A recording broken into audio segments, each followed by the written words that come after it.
43enne Sinti, Dolores Dori, fermati la madre e il figlio sedicenne accusati di tentato omicidio al campo nomadi del Bresciano. Il video della sparatoria alla donna uccisa da un proiettile vagante.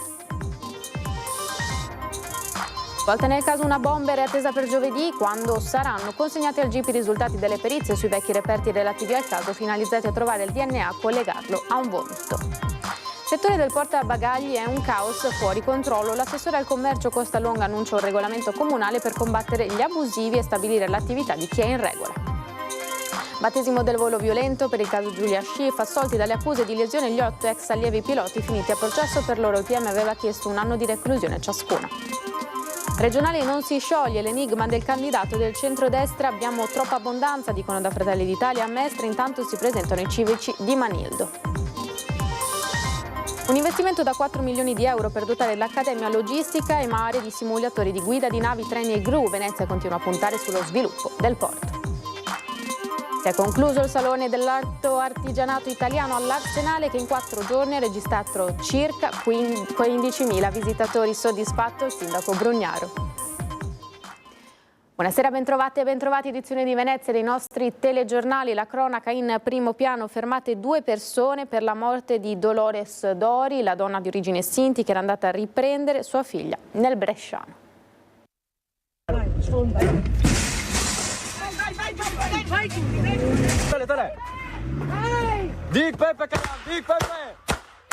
Ecco il video che riprende la sparatoria avvenuta nei giorni scorsi nel campo nomadi di Lonato del Garda. Svolta nelle indagini sulla morte di Dolores Dori, la 44enne originaria di Vicenza, residente a Campo Nogara, uccisa nel Bresciano. I carabinieri hanno fermato sua mamma di 59 anni e il figlio sedicenne della vittima. Le 2 donne, con il ragazzo che avrebbe ripreso la scena col cellulare, si sarebbero recate in auto nel campo nomadi, iniziando a sparare proprio come si vede in queste immagini. Secondo la ricostruzione degli inquirenti, Dolores Dori, la mamma e il figlio sarebbero arrivati nel campo in retromarcia, sfondando il cancello e poi iniziando a sparare a raffica. A quel punto i residenti del campo hanno risposto al fuoco, colpendo con 3 proiettili la 44enne, che è stata poi trasportata in fin di vita dal marito, poco distante dal luogo con un'altra vettura, davanti all'ospedale di Desenzano, dove nonostante i soccorsi e un intervento chirurgico non c'è stato nulla da fare per salvarla. Una dinamica rivelata dal video trovato nel cellulare del figlio della vittima e che ha portato la procura a firmare i 2 fermi per tentato omicidio, mentre si cerca il consuocero della vittima ritenuto l'esecutore dell'omicidio. Svolta sul caso una bomber attesa per questo giovedì.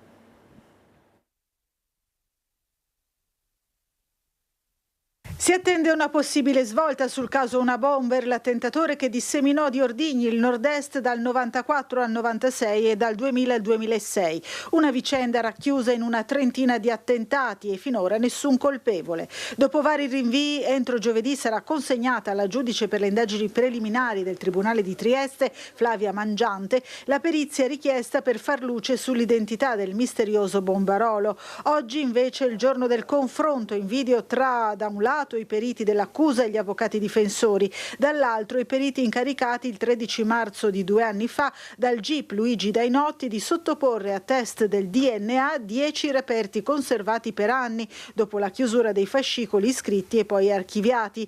Gian Pietro Lago, ex comandante del RIS di Parma, ed Elena Pilli, antropologa molecolare forense, erano stati incaricati di cercare il DNA di una bomber e in caso di reperimento anche un nome e un cognome a cui quel profilo genetico potesse corrispondere. Nessuno degli 11 indagati all'epoca ritenne di presentarsi in aula. Il protrarsi dell'attesa ha causato la decorrenza dei termini di prescrizione per tutti gli attentati meno uno, quello del 6 maggio 2006 a Porto Santa Margherita a Caorle, quando scoppiò un ordigno nascosto sotto un tappo di una bottiglia contenente un messaggio e un infermiere di Mestre, all'epoca 28enne, rimase ferito.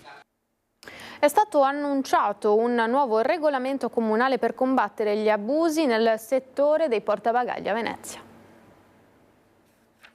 La situazione è assolutamente fuori controllo, è un'attività che, essendo libera e quindi non ha nessun dovere di avvisare il comune con scia, attività o cose del genere, essendo libera, voluta appunto dalla legge Bersani.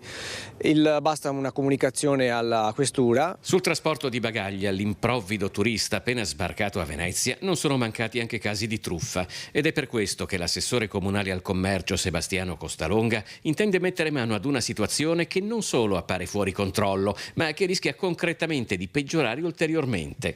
Innanzitutto per l'assenza di una forma di identificazione certa e immediata di chi è portabagagli in regola e di chi invece è un abusivo. Di concerto con la prefettura, il comune intende innanzitutto verificare quante siano le autorizzazioni effettivamente rilasciate e quindi partire con un regolamento ad hoc. La parte appunto normativa che riguarda anche la conoscenza della lingua italiana, la conoscenza dei regolamenti, e che dovrà prevedere anche assolutamente una fiduciazione bancaria assicurativa, perché se fanno danni alla città dobbiamo riuscire a intervenire, ma anche oltre alla fiduciazione bancaria deve esserci un'assicurazione. Il POS è obbligatorio per tante attività e questi assolutamente non ce l'hanno, quindi sicuramente sono soldi in nero. Ognuno fa la tariffa che vuole, dobbiamo mettere mano a questo regolamento. Un'altra parte del regolamento dovrà invece stabilire dove e quanti portabagagli possano essere attivi, evitando quel sovraffollamento che caratterizza la sovraofferta di carrelli a Venezia. Noi abbiamo cambiato, con la mia legislatura in questi 5 anni, abbiamo cambiato tutti i regolamenti del commercio, li abbiamo trasformati completamente tutti.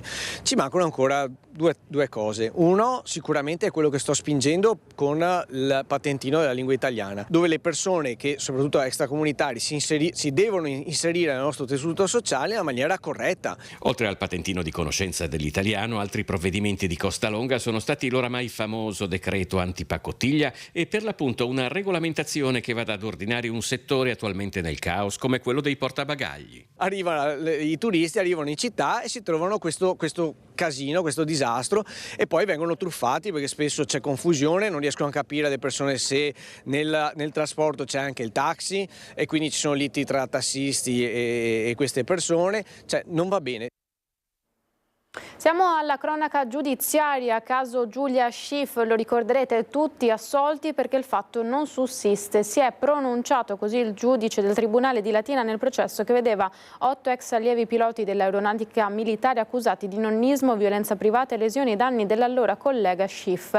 Il pubblico ministero aveva chiesto la condanna a 1 anno di reclusione ciascuno. Per l'accusa era stata una violenza, ma non per il giudice del Palazzo di Giustizia Pontino. Il reato di lesione è stato derubricato in percorse e quindi non procedibile per tardività della querela. E ora invece siamo alla politica con le regionali, perché continua l'attesa per l'annuncio del candidato presidente del centrodestra, ma in Fratelli d'Italia l'aria è serena, l'importante saranno il programma e l'unità della coalizione, dicono.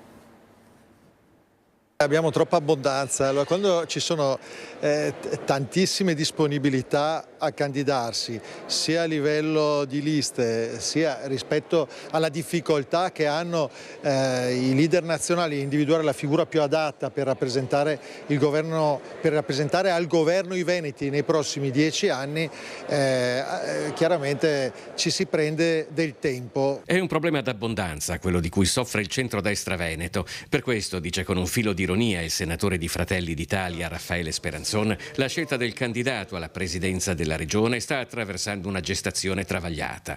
Al porto di Venezia, alla presentazione dei simulatori di guida di navi e treni, c'è mezzo stato maggiore del partito e l'argomento regionali è inevitabilmente sul piatto. L'attesa non ha aiutato sicuramente a calmare gli animi, perché ha creato aspettative e soprattutto si è discusso più di fantanomi, per così dire, più che di contenuti della regione. Credo che ci sia anche qualcosa di positivo in tutto ciò, ovvero che discute il nome del candidato sempre mantenendo, indipendentemente da dove arriverà il candidato, ovvero se da Fratelli d'Italia, Lega o Forza Italia, un centrodestra unito. Insomma, in casa Fratelli d'Italia si starebbe iniziando a pensare che il nome del candidato presidente rivesta un'importanza relativa, perché si stima che comunque i rapporti di forza elettorali saranno ribaltati rispetto ad una giunta uscente dove tranne uno tutti gli assessorati erano a guida leghista. Ho fatto l'assessore quando ero da sola e tutti gli altri erano leghisti. Io credo che la forza sia quella delle idee e sia quella di un governo che non deve avere fibrillazioni, quello regionale, perché va in continuità, ma ha bisogno oggi di nuovi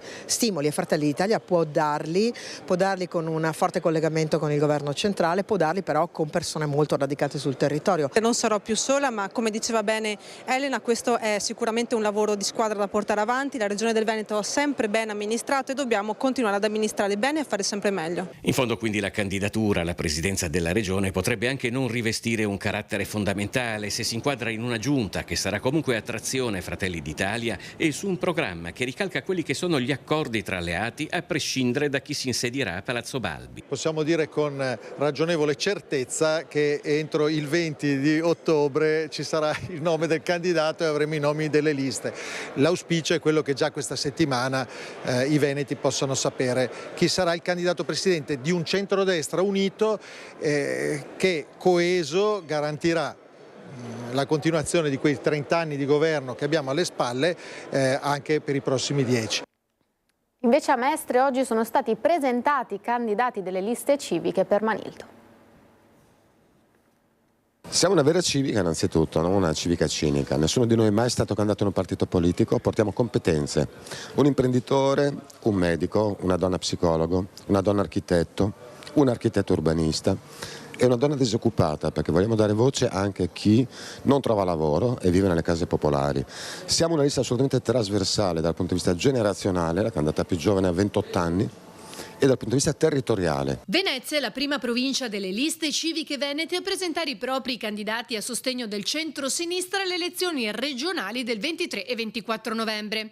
Al centro la delicata tematica della sanità. Rappresentiamo Mirano e il miranese che si batterà per il suo ospedale, rappresentiamo il Veneto orientale con i candidati di San Donà di Piave, una consigliera comunale in carica, un assessore in carica a Mirano, l'assessore al bilancio, e poi ci sono io, Marco Gasparinetti, consigliere comunale a Venezia. Siamo una squadra e ci muoveremo con spirito di squadra. C'è chi porta l'esperienza concreta di anni di amministrazione e chi mette a disposizione invece le proprie competenze professionali. La presenza del miranese è fondamentale e da troppo tempo non è rappresentata all'interno del Consiglio regionale e questo pesa su alcune scelte, per esempio quelle dell'ospedale di Mirano, che da troppo tempo non è al centro delle attenzioni della regione. San Donà sarà rappresentata da 2 candidati, me e Giorgio Maschietto, e ci sono i nostri colleghi veneziani e ci sarà anche l'espressione del miranese e noi copriremo ovviamente tutto il Veneto orientale, quindi da Portogruaro a San Donà e Litorale. Gli altri membri sono Alice Zanetti, Fabio Bevilacqua, Sara Vanin, Ivo Martinelli e Roberta Bertazzolo.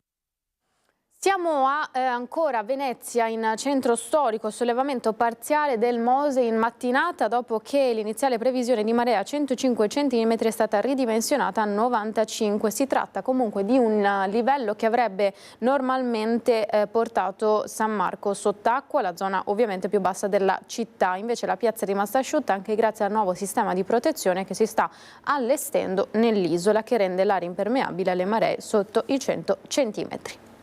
Mentre si è concluso il terzo evento per il terzo anno consecutivo del Salone dell'Artigianato Italiano all'Arsenale, che in 4 giorni ha registrato circa 14.000 visitatori, un risultato che conferma che l'appuntamento è un punto di riferimento per la promozione dei mestieri d'arte d'eccellenza italiana. In una cornice unica come quella dell'Arsenale, soddisfazione anche da parte di tutta l'amministrazione. E sempre a Venezia è stato inaugurato il primo centro simulatori d'Italia. Per una città che è nata ed è diventata grande grazie al suo rapporto col mare, il legame col porto rimane un viatico obbligatorio anche per il futuro in termini di sviluppo e di posti di lavoro. Per questo a Venezia è importante l'arrivo all'Accademia Logistica e Mare di 4 nuovi simulatori per la conduzione di navi, rimorchiatori, treni e gru portuali grazie a un investimento di 4 milioni di euro. Abbiamo delle tecnologie innovative perché avevamo già un simulatore di nave, ne abbiamo preso una plancia di comando con le terrazze laterali e quindi fruibile da quello che, visto che siamo una città di laguna, dai nostri vicini del servizio CTV, ma anche delle grandi navi da crociera.